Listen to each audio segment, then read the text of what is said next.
পরিবর্তন দেখতে চেয়েছিলে না তুমি? দেখো, আমি আর আগের মতো তোমাকে ফোন দিই না। কোনো কিছুই খারাপ লাগলেও বলি না। তোমার এক লাইনের মেসেজের অপেক্ষা করি না। আগে যখন তুমি আমার অনুপস্থিতি অন্য কিছুতে সময় কাটাতে, তখন ভেতরটা দুমড়ে মুচড়ে যেত। আগে যেমন অধিকার দেখাতাম, রাগ দেখাতাম, খারাপ লাগলে বলে দিতাম, এখন আর তা করি না।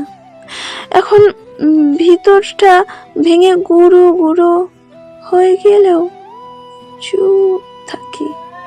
কোনো কিছু খারাপ লাগলেও বলি না তোমাকে, বুঝতেও দিই না। এটাই হয়তো পরিবর্তন।